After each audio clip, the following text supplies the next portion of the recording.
Analizlaringiz javobi bo'yicha sizda gipotireoz aniqlandi. Gormonlaringizda defitsit bor. Xulosalarni ko'rishingiz mumkin.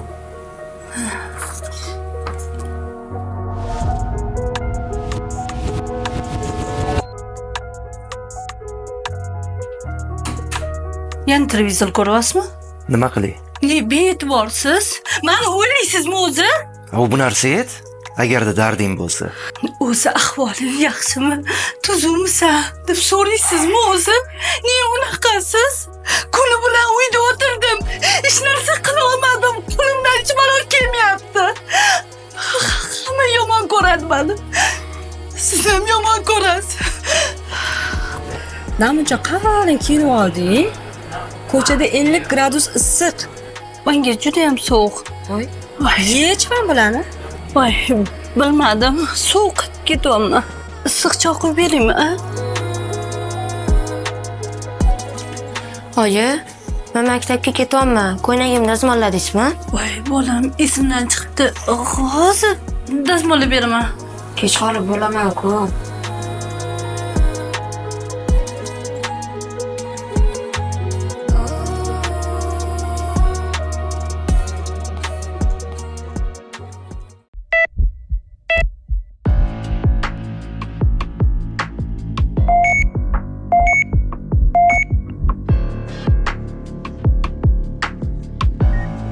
Скальпель. Зажим. Yana zajim.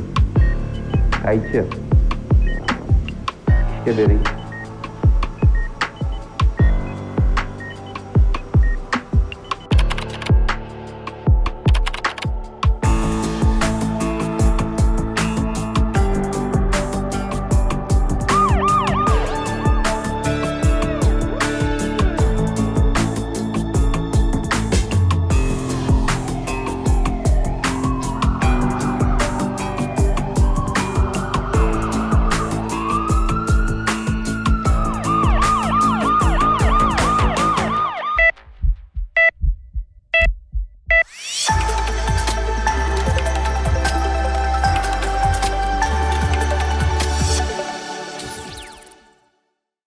Akfa Medline universitet klinikasi sog'lom yashashga haqlisiz.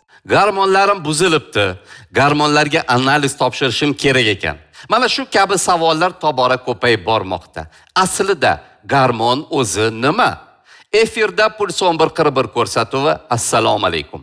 Assalomu alaykum aziz teletomoshabinlar. Puls 1141 ko'rsatuvi orqali yana bir bor xonadoningiz mehmonimiz va biz bugun hammani qiynaydigan mavzu endokrinologiya bo'yicha gaplashamiz. Agarda bizdan uzoqlashmasangiz, o'zingizni qiynayotgan savollarga albatta javob topasiz. Demak, tibbiyot chorrahalari bo'ylab sayohatimizni davom etar ekanmiz. Kichkina eslatma.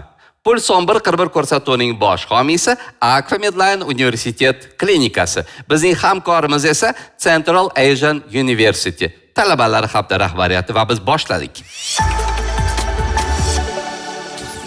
Bugun ko'rsatuvimizning shoh suhbatida gormonlar ekan, o'ta qiziqarli va murakkab mavzu. Mana shu mavzuni yoritib berish uchun juda malakali shifokor ekspert sifatida taklif etganmiz. Tanishamiz. Akfa Medline universitet klinikasining iqtidorli yetakchi shifokorlardan biri endokrinolog, tibbiyot falsafa doktori, oliy toifali shifokor endokrinolog Said Kamilovich Bahadirov. Assalomu alaykum. Assalomu alaykum Rozqulbek. Hammasini aytdimmi? Esimdan chiqmadimi? Hammasini aytdingiz. Ajoyib. Insonni borligini ta'minlab beradigan narsa bu gormonlar. Ya'ni bitta emas, ular xilma-xil. Albatta. Aniqroq aytadigan bo'lsak, inson organizmida qancha gormon mavjud? Bilasizmi Rozqulbek aka, umuman olib qaraydigan bo'lsa, boyagi ta'kidlab o'tganimdek, organizmda juda ham turli tuman gormonlar mavjud. Lekin bu gormonlarni boshqaruvchi eng bosh qismida gipotalamus va gipofiz degan organlar turadi. Agar imkoniyat bo'ladigan bo'lsa, keling shu narsani aniqlab ko'rsatib bersak. Mulyajda, mulyajimiz bor, marhamat. Demak, vaziyatga oydinlik kiritdik. Endokrinologiya bu gormonlarni o'rganadigan fan. Gormonlar esa inson organizmidagi barcha jarayonlarni nazorat qiluvchi kimyoviy vositalar. Endi keyingi savolimiz: qaysi gormon qayerda ishlab chiqariladi, nima uchun javob beradi? Buning uchun maxsus mulyaj ham tayyorlaganmiz. Marhamat. Avvalambor endokrinologiya bosh miyadan boshlanadi. Bosh miya asab tizimidan boshlanadi. Har bitta biz tashqaridan olayotgan sezgi organlarimiz, ya'ni ko'z, qo'l, yeyotganimizda oziq-ovqat holatlari bu bosh miya tizimiga signal tarzida boradi. Signal tarzida borgandan keyin bu signallar birinchi navbatda gipotalamus organiga, undan keyin esa gipofiz markaziy asab tizimidagi boshlovchi eng asosiy organlarga, endokrin organlarga signalni yuboradi va bu narsa o'z navbatida gormonlarni ishlab chiqarishni boshlaydi. Aynan mana shu holatlarda biz hozir bu mulyajda ko'rsatmoqchi bo'lgan narsamiz shu bo'lgan. Markaziy asab tizimi va periferik organlar misolida keltirganmiz. Markaziy asab tizimini organlari bu gipotalamus va gipofiz organi hisoblanadi. Gipotalamusni buni direktor deb olib qaraydigan bo'lsak, xalqqa tushunarli bo'lishi uchun gipofizni buni yoki yordamchisi yoki zam direktori yoki direktor o'rinbosari. Endokrin tizimda bu narsani yana dirijor deb ham aytishadi. Ya'ni agar dirijor bo'lmasa, orkestr o'zini musiqasini o'zi xohlaganchalik boshqara olmaydi. Bular chiqisha olmaydigan holatlari ham bo'ladimi? O'zaro bir-biri bilan chiqisha olmaydigan holatlari bo'ladi. Qanday ma'noda?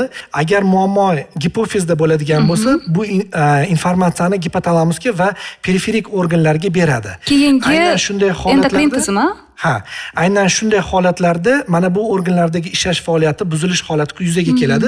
Shu narsani bir-biri bilan chiqisha olmaydi deb qabul qilishingiz mumkin. Demak, mulyajda organizmda turli gormonlarni ishlab chiqaruvchi a'zolar aks ettirilgan. Albatta. Bu yer boshqaruv organi bo'lsa, markaziy. Bu yog'i ijrochi organ. Endi endokrin organlarni eng asosiylarini keltirib o'tamiz. Chunki nimaga ta'kidlab o'tyapman? Bu yerda faqatgina asosiy endokrin organlari ko'rsatilgan. Bundan tashqari oshqozon, yurak, jigar degan organlarimiz ham o'z navbatida gormonlar ishlab chiqaradi. Bular ikkilamchi gormonlar. Albatta, lekin ular asosiy endokrin organlar safiga kirmaydi. Asosiy periferik endokrin organlarni olib qaraydigan bo'lsak, hammamiz yaxshi biladigan bu qalqon bez organi. Buni xalq tilida buqoq kasalligi yoki zob deb nomlashadi. Aslida bu buqoq yoki zob emas. Bu ko'z, quloq, tomoq, burunga o'xshagan asosiy organ qalqonsimon bez deyiladi. Faqatgina bu organ ish faoliyati buzilsa, ya'ni o'ziga me'yordan ko'p yoki me'yordan kam gormonlar ishlab chiqarsa, hajmiga nisbatan kattalashadigan bo'lsa yoki bujmayib kichkinalashadigan bo'lsa, rak holatlari, tugunlik holatlar yuzaga keladigan bo'lsa, bu narsani ko'pincha zob yoki qalqonsimon bez kasalligi deb atashimiz mumkin. Qalqonsimon bez yurak yoki oshqozonga o'xshagan bir a'zo. Albatta. Teletomoshabinlar uchun ikkita so'z bilan qalqonsimon bezning vazifasini ta'riflab bering. Qalqonsimon bez organizmda juda ham katta vazifani bajaradi. Bu vazifalardan eng asosiylaridan biri moddalar almashinuvidan boshlab bolani o'sish holatlari, uyqu holatlari, eslab qolish qobiliyatlari, maktabda o'qish yoki til o'rganish holatlarigacha juda ham katta vazifani bajaradi. Bundan tashqari juda ham ko'p bemorlarimizga e'tibor bergan bo'lsangiz, sochim to'kilyapti deb gapiradi.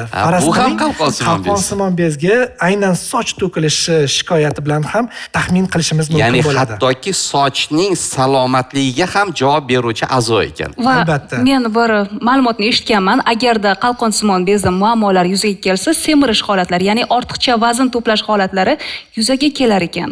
Bu qanchalik to'g'ri? Qalqonsimon bez ish faoliyati buzilsa, haqiqatdan ham semirish holatiga olib kelishi mumkin. Bu ko'pincha gipotireoz nomi bilan ataladi. Gipotireoz holatlari qalqonsimon bezni ishlash faoliyatini susayganligidan dalolat beradi. U esa o'z navbatida moddalar almashinuvi pasayishiga olib keladi.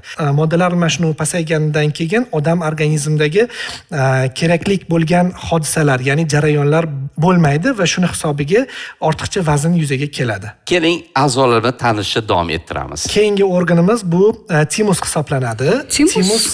Timus juda ham ko'p bemorlarimiz bu narsa haqida ma'lumotga ega emas, lekin bu ham odam organizmida juda ham katta vazifani bajaradi. Eng asosiy vazifalardan biri bu immunitet vazifasini bajaradigan organ hisoblanadi. Bugungi kunda bu organda ikki xil yo'nalishdagi shifokorlar bir-biri bilan davolashni davom ettiryapti. Birinchi yo'nalish yo'nalish immunologlar bo'ladigan bo'lsa, ikkinchisi endokrinologlar. Timusni kattaligiga olib kelishi bo'ladigan holatlar semizlik bo'lgan bolalarimizda, ayniqsa bizda o'zbeklarimizda baquvvat farzandli bo'ldim, 4,5 kilo, 5 kilo tug'di deb gapirishgan holatlarda timusni kattaligi ko'p uchraydi. Aynan shunday bolalar kelajakda immuniteti pastroq yoki kasallikka chalinish ehtimoli juda ham yuqori bo'lgan bolalar hisoblanadi. Shunda bu bolaning vazni yuqoriligi uchunmi? Ko'pincha timusni kattaligi ortiqcha vaznga olib keladi yoki ortiqcha vaznni bo'lishi timusni kattalashishiga olib kelishi mumkin. Odam bo'yi o'sgan sari, kattalashgan sari bu narsa kichrayib boradi, o'z-o'zidan kichrayib boradi va u so'rilib ketish ehtimoliga ega. Bu narsani ko'pchilik holatlarda o'rta qismda, aynan sredosteniya deydi. Ko'krak qafasi. Ko'krak qafasini, mana shu o'rta qismida joylashgan organ hisoblanadi. Bu narsani tekshirish juda ham oson. Buni MRT tekshiruv usulida yoki MCKT da shundoq ko'rish mumkin. Kattalashgan yoki kattalashmaganligini ko'rish mumkin. Agar kattalashgan holatlari yuzaga keladigan bo'lsa, shunga qarab endokrinolog bilan maslahat qilgan ma'qul. Shunda tanamizda timus degan organ bor, to'g'rimi? Bu ham yangilik bo'ldi. Men buni birinchi marta eshityapman va yana bir savolim bor. Ota-onalar farzandini, kichkina farzandlarini semirtirishga harakat qilishadi, chunki yoqimtoyligini yana ham oshiradi bolalarni. Shunday ota-onalar farzandini semirtirish uchun qandaydir vitaminlar yoki bo'lmasa yog'li ovqatlar berishi timusni rivojlantirib yubormaydimi? Bilasizmi, bugungi kunda biz O'rta Osiyoda yashayotganimizni, hozirgina noto'g'ri yoki dengiz okeanlardan uzoqda yashayotganligimizni aytib o'tgan bo'lsak, inobatga olib o'tgan bo'lsak, lekin ikkinchi tomonlama bizda juda ham yaxshi rivojlanishlar, ya'ni O'rta Osiyo mamlakatlarida hali organik oziq-ovqatlar mavjud va siz aytayotgan har bitta vitaminni oziq-ovqat orqali olishi mumkin. Bola kuniga yetarli darajada vitaminlarni mevalar sabzavotlardan, oziq-ovqatlardan yetarli darajada ola oladi. Faqatgina unga to'g'ri ovqatlanish va to'g'ri hayot turmush tarzini kechirish kerak xolos. Shunday holatlarda vitaminlarga u muhtoj bo'lmaydi, agargina bu bolani to'g'ri ovqatlanishini nazorat qiladigan bo'lsak. Agar bolalarda to'g'ri ovqatlanishini nazorat qila olmasak, ya'ni hozirgi kunda dolzarb muammolardan bittasi bo'lgan fast foodlar bilan oziqlanish yoki gazirovanniy napitkalar ichish, shirinliklardan oziqlanish, bu har doim odamga yoqadigan narsa-ku, lekin odam organizmida moddalar almashinuvini buzilishiga olib keladigan holat bo'ladi va shu holat yuzaga keladigan bo'lsa, unday holatlarda vitaminlar siz aytayotgandek organizmga yetarli darajada tushmasligi mumkin. Bunday holatlarda haqiqatdan ham bolalarga ma'lum bir biologik aktiv vositalar, ya'ni BATlar deb nomlanadi yoki vitaminlardan foydalanish mumkin bo'ladi. Albatta bu yerda bir ibora yodimga tushdi. Foydali narsa bemaza bo'lar ekan-u, foydasiz narsa o'ta mazali bo'lar ekan. Bizni oldinda yanada qiziqarli a'zolar kutmoqda. Bu buyrakmi? Juda to'g'ri. Mana bu buyrak anatomiya fanidan sizga 5 baho. Men ham shifokor bo'lyapman. Bunisi buyrak, lekin mana bu buyrak usti bezi. Juda ham ko'pchilik bu buyrak usti bezini haqida gapirganimizda buyrakni aynan tushunishadi, lekin yo'q, bu buyrak emas, bu alohida organ. Yonma-yon joylashgani bilan alohida a'zo. Albatta, aynan buyrakning ustida joylashganligi sababli bu buyrak usti bezi deb nomlanadi.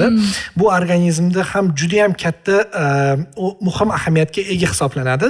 Buyrak usti bezi arterial qon bosimidan boshlab reproduktiv holatlarda bepushtlikkacha sababchi bo'lishi mumkin bo'lgan organ hisoblanadi. Shamollashdan ehtiyot bo'ling deb shunga aytishadimi? Buyragingni shamollatib qo'yma deyishadi ko'pincha. Yo'q.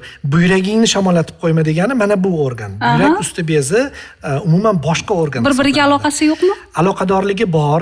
Ikkala organ ham arterial qon bosimi uchun javobgar organlardan hisoblanadi. Bizda davleniya ko'tarilsa, aynan arterial qon bosimi ko'tarilsa, birinchi navbatda yurak qon tomiri haqida odam o'zini xayoliga keltiradi va kardiologga boradi. Lekin shunday holatlar mavjudki, yoshlarda, ya'ni 14, 15, 16 yoshlarda arterial qon bosimi 200, 220 gacha ko'tarilish holatlari yuzaga kelishi mumkin. Aynan shunday holatlarda aterosklerotik holatlardan, ya'ni qon tomirlaridagi o'zgarishlardan tashqari, aynan mana shu organda, buyrak usti bezi organidagi o'sma yoki muammolar bilan bog'liq bo'lishi mumkin. Ming afsus, bunday holat yildan yilga tobora ko'payib bormoqda. Undan keyingi bizga gormonlarni boshqaruvchi organ qaysi? Bu oshqozon osti bezi organi hisoblanadi. Oshqozon osti bezi, bilasiz, oshqozon mana bu yerda joylashganligi sababli, oshqozonni tagida joylashganligi uchun oshqozon osti bezi organi hisoblanadi. Buni bizda qandli diabet xastaligi bilan kasallangan bemorlarimiz oshqozon osti bezi haqida juda ham ko'p ma'lumotga ega. Aynan buni ko'rsatishimizdan maqsad bu organdagi buzilishlar qalqonsimon bezdan tashqari eng ikkinchi o'rinda yoki birinchi o'rinda desak ham bo'ladigan endokrin kasalliklarga sababchi bo'ladigan organ bu oshqozon osti bezi organi hisoblanadi. Mana shu organni ishlash faoliyatini buzilishida kelib chiqadigan kasallik qandli diabet deb nomlanadi yoki bundan tashqari surunkali pankreatit va o'smalar ham bo'lishi mumkin. Ya'ni barchamiz uchun tanish bo'lgan insulin gormoni aynan shu bezda ishlab chiqarilar ekan. Albatta. Davom etamiz keyingi a'zo. Bilmaganlarim haqida juda ham ko'p ma'lumotga ega bo'lyapman.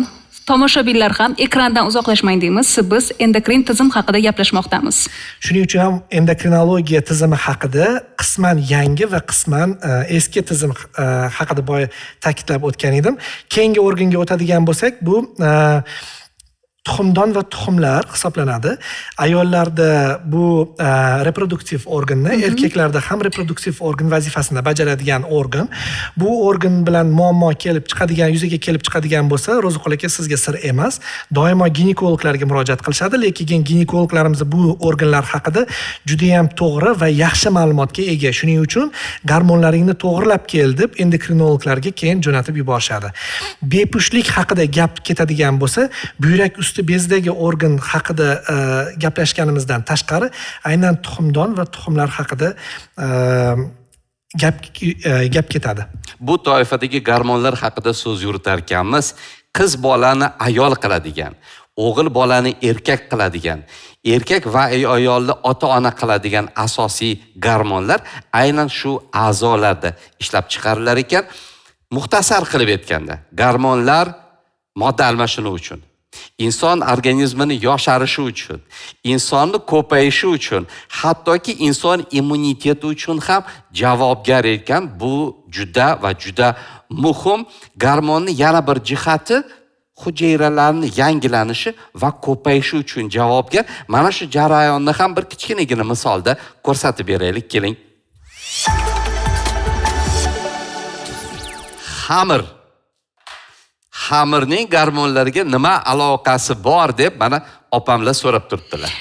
Men ham qiziqyapman. Tushuntirib bering. Tushuntirishni boshlasangiz. Xamirni olishimizdan maqsad ko'z oldimizga keltira olishimizni olib qaradik. Tasavvur qilish uchun, har bitta organni o'ziga yarasha hajmi bor. Hajmiga nisbatan oddiy qalqonsimon bezni olib qaraydigan bo'lsak, bu yerda 3 xil hajmli qalqonsimon bez turibdi deb ko'z oldimizga keltirishimiz mumkin. Ya'ni, mayli shuni olsam? Mana aynan shu hozir qo'llariga olgan xamirimiz bu qalqonsimon bezni me'yordagi hajmi hisoblanadi. Bu odam organizmi bunday hajmga ega emas. Lekin aslida kichkina. Albatta, uni hajmi bosh barmoqni bosh falangasi bilan teng xolos. Lekin buni tushunarli bo'lishi uchun ko'z oldiga keltira olish maqsadida hozir 3 xil ko'rinishda bu xamirni ko'rsatyapmiz. Demak, bu sog'lom qalqonsimon bez. Albatta, sog'lom qalqonsimon bez deb olib qaraydigan bo'lsak, e'tibor berayotgan bo'lsangiz, bu silliq, yumshoq, tekis, harakatchan, og'riqsiz bo'ladigan organ, qalqonsimon bez organi bu norma hisoblanadi. Aynan shuning uchun biz xamir misolida keltiryapmiz. Endi ikkinchi organ qaysi olib qaraydigan holatni olib qaraydigan bo'lsak, solishtiramiz demak. Bu yerda qalqonsimon bezni bujmayib qolishi yoki me'yordan kichkinaligi hajmi nazarda tutilgan. Aynan mana shu holatlar gipotireoz holatiga olib kelishi mumkin. Ya'ni qalqonsimon bezni ishlash faoliyatini me'yordan kam ishlab chiqarishiga olib kelishi mumkin. Chunki odamni organizmini hajmiga nisbatan bunday organni kuchi yetmasligi mumkin va yetmagan paytida bu gormonlarni, aynan T3 va T4 gormonini me'yordan past ishlab chiqarish mumkin. Bu esa o'z navbatida boyagi moddalar almashinuvini sekinlashishiga olib kelib, har bitta jarayonni susaytirib yuboradi. Ya'ni soch to'kilishi, uyquni buzilishi, xotirani pasayishi, kayfiyatni yomonlashishi, semizlikka olib kelishi, Hattoki bepishlikka ham olib kelishi mumkin. Kichrayib ketsa, agar kattalashib ketsa nima bo'ladi? Endi Qalqonsimon uchinchi bez. holatni olib qaraydigan bo'lsak, qalqonsimon bezni kattalashishi nazarda tutilgan. Bunday holat bizda O'rta Osiyoda ko'proq uchraydi, chunki O'rta Osiyo boya ta'kidlab o'tganimizdek, dengiz va okean mahsulotlaridan uzoqda joylashgan va biz yeydigan oziq-ovqatlarimizni orasida bunday holatlar biroz kamroq uchrab turadi. Ya'ni yod mahsulotlarini kam iste'mol qilamiz. Albatta.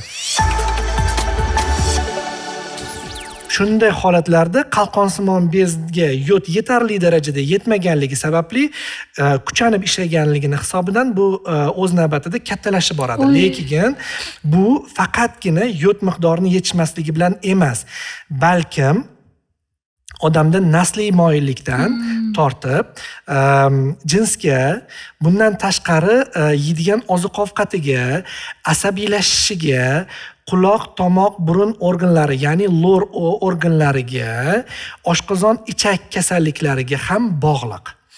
Aynan ta'kidlab o'tishimiz kerakki, hozirgi kunda juda ham ko'p uchraydigan holat yoshlarimizda kechki payt uyquni buzilishi, ya'ni gadjetlarning rivojlanganligi sababli kechki payt telefonlarda ko'p o'tirish, planshetlarda ko'p o'tirish, telefonlarni ko'p o'ynash sababli uyquni buzilish holatlari yuzaga kelib, qalqonsimon bez ishlash faoliyatini buzilishi yuzaga kelib chiqyapti.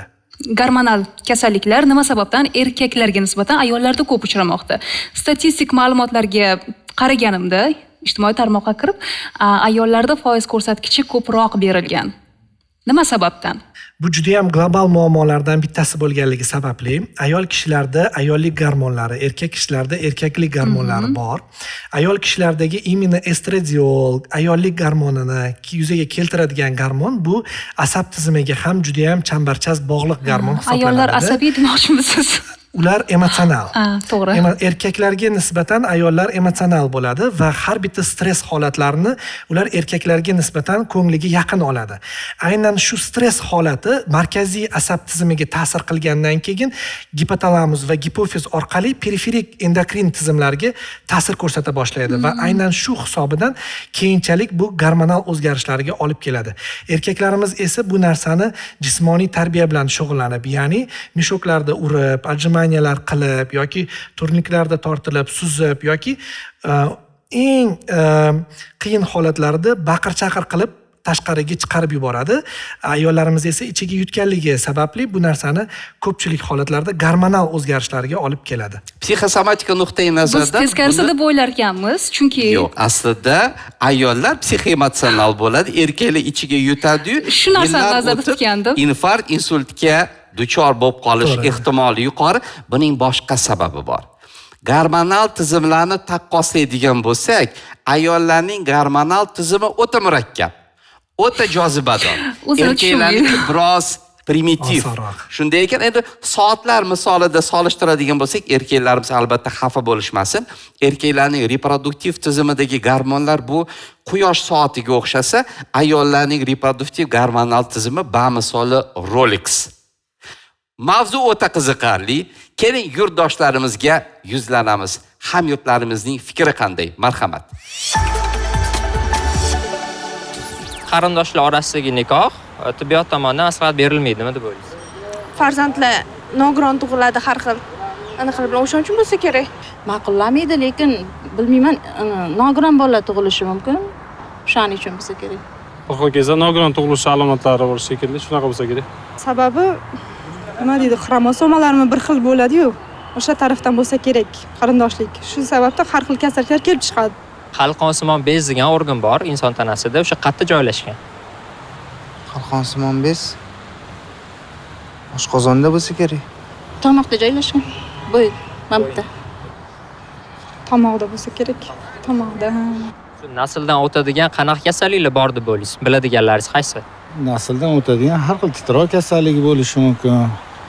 Uni bilmadim, lekin to'g'ri. Давление ham o'tadi, sahr ham o'tadi nasldan naslga. Nasldan naslga o'tadigan sahr, Masalan, kamqonlik, keyin rak, Tuberkulyoz. Sahr kasalligi bor, qandli diabet. Shu bolalarda uchraydimi yo'qmi, nima deb o'ylaysiz? Uchrayapti hozir. Uchraydi? Bor bolada ham hozir. Ha, hozir bo'lyapti holatlar. Chaqaloqlarda ham bo'lyapti. Qanaqa ko'rinishda bo'ladi? Uni to'shni bilmayman, lekin o'sha qonida chiqyapti-da, sahr deb. Uchraydi. Uchraydi, u qondan qonga o'tadi. Insonlar orasida eng ko'p uchraydigan shikoyatlarni tayyorlab qo'yganmiz.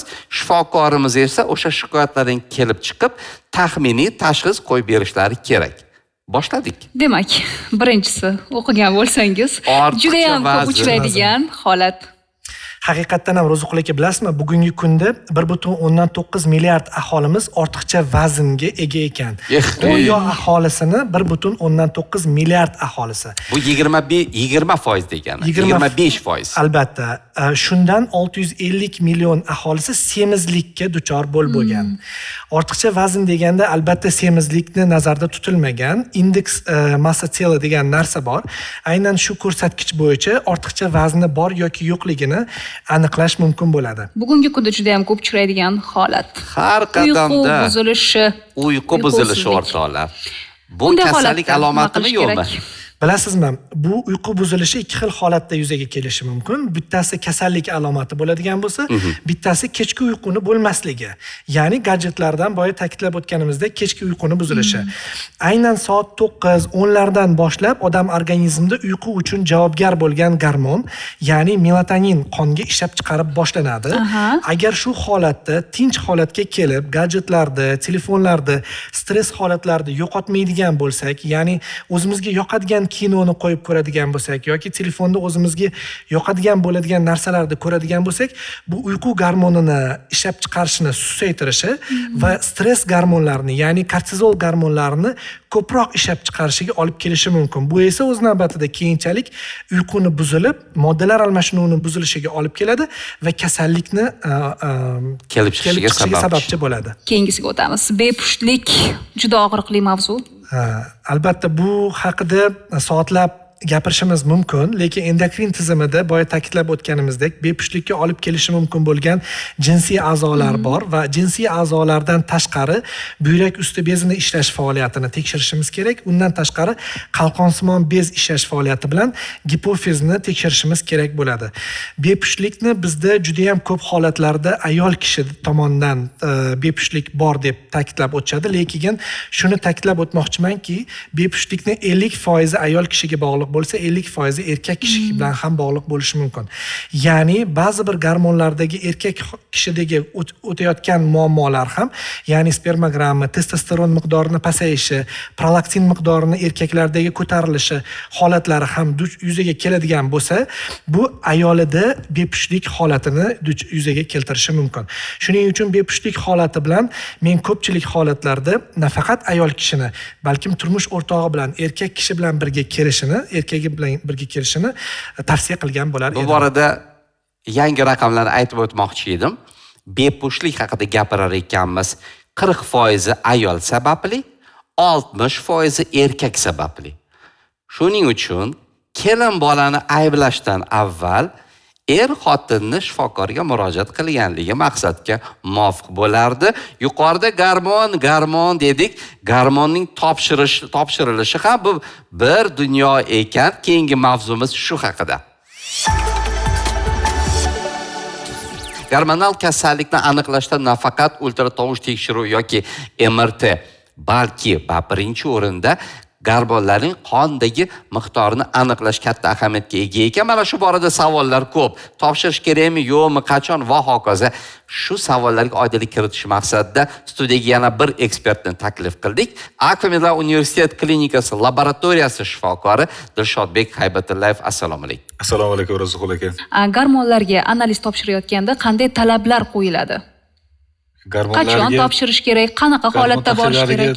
Analiz topshirayotganda qolgan barcha laborator tekshiruvlarga o'xshagan bir xil talab.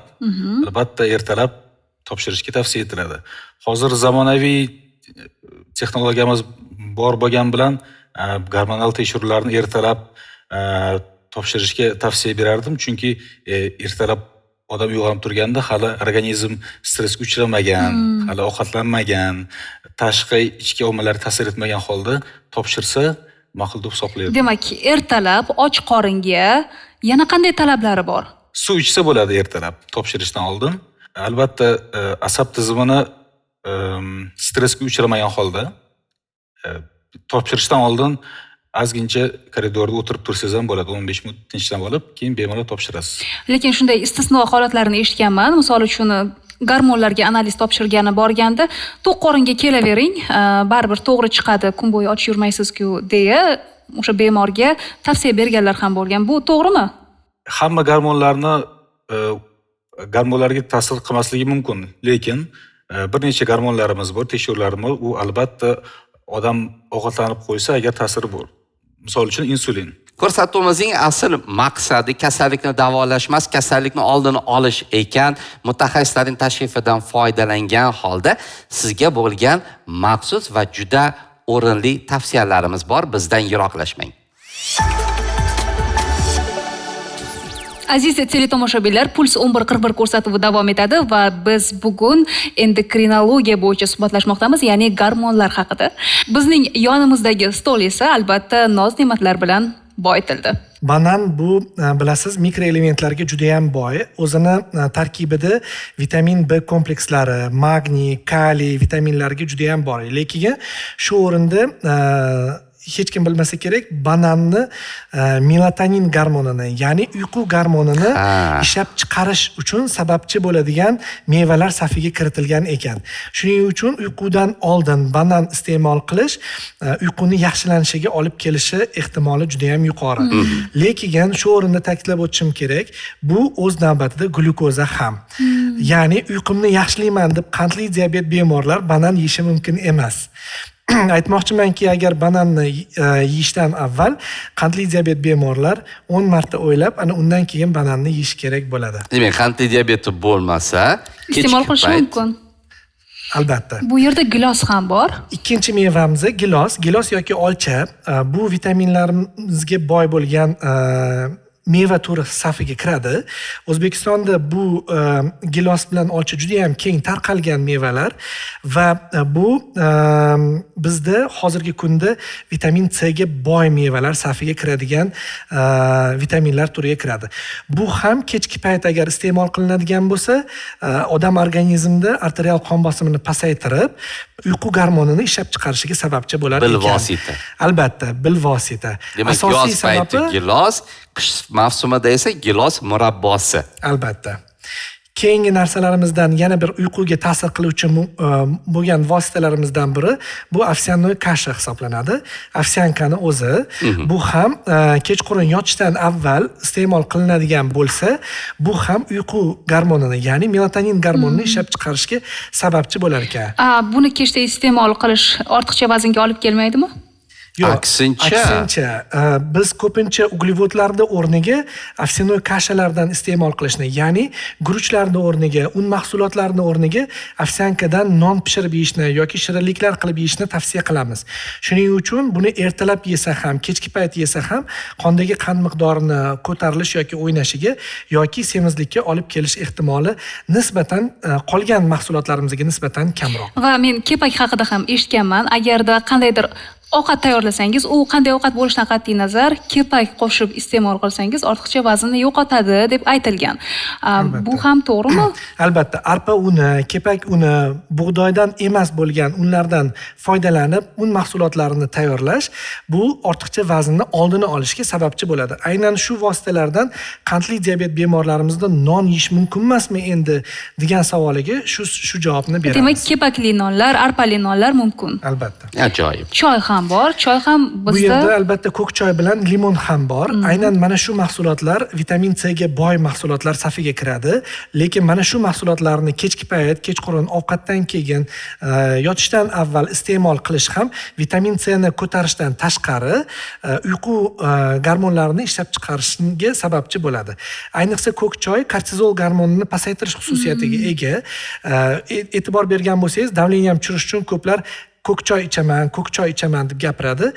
Ko'k choyni davleniyaga qanaqa bog'liqligi boya aytib o'tganimizdek, buyrak usti bezini kortizol ishlab chiqarishini nisbatan pasaytirganini hisobiga bu ko'k choy arterial qon bosimini pasaytirib, uyqu gormonlarini ishlab chiqarishiga sababchi bo'ladi. Qora choy haqida ham gapirib o'ting. Qora choychi uyquga ta'sir qiladimi yoki yo'q? Qora choy aksincha, qora choy mana bu yerda kofe mahsulotlari bor. Kofe, qora choy mahsulotlari ko'pchilik holatlarda uyquni o'chiradi. Shuning uchun ham kofe yoki qora choy mahsulotlarini kunning birinchi yarmida iste'mol qilishni tavsiya qilinadi. Kakao Kayfiyat uchun. Albatta.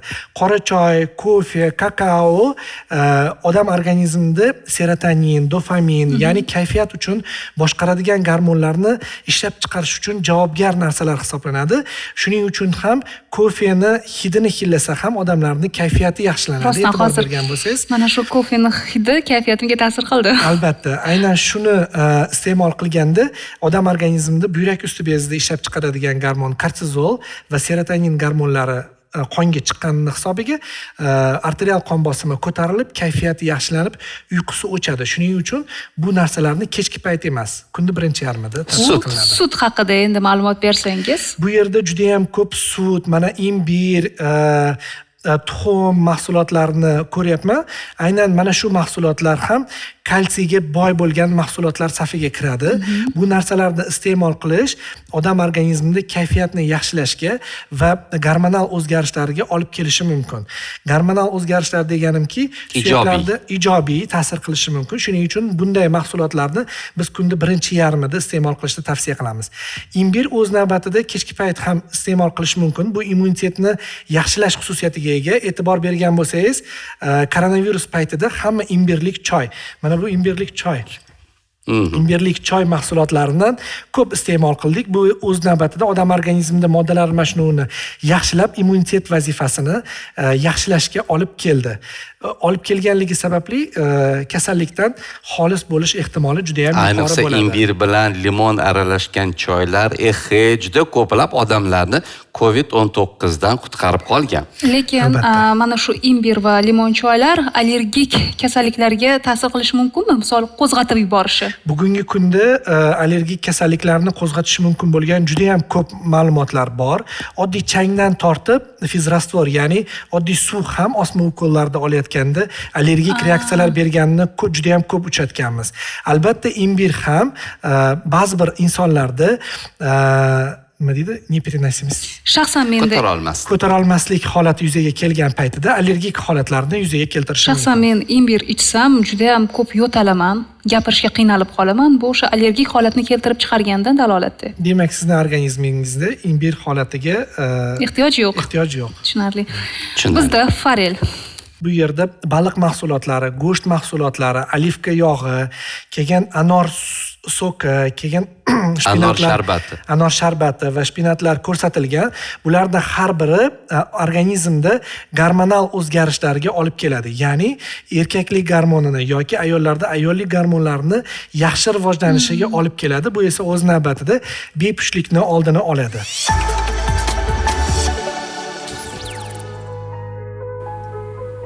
Qarang, gaplarni eshityapsizmi? Voy, uzr. Eshitmay qolibman. Sizda gipotireoz kasalligi aniqlangan. Qalqonsimon bez kasalligi ichida gormonal yetishmovchiligi bo'yicha davolanishingiz kerak. Bu holatda qo'shimcha dorilar yozib beramiz. O'z vaqtida dorilarni ichishingiz kerak bo'ladi. Tushunarli.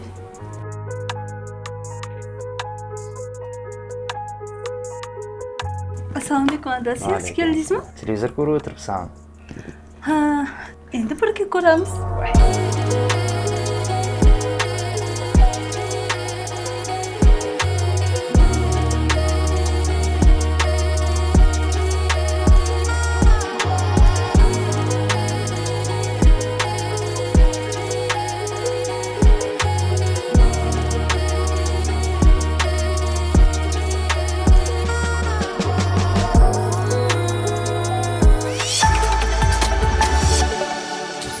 Aziz teletomoshabinlar, aslida gormonlar haqida soatlab ham gapirsak kamlik qiladi, lekin imkon qadar bitta ko'rsatuv doirasida asosiy ma'lumotni yetkazishga harakat qildik. Buning uchun esa bugungi ekspertlarimiz Said Kamilovich hamda Dilshodbek Haybatullayevlarga minnatdorchilik bildirib qolamiz. Eslatib o'taman, bugungi ekspertlarimiz Akfa Medline Universitet klinikasining malakali shifokorlari edi.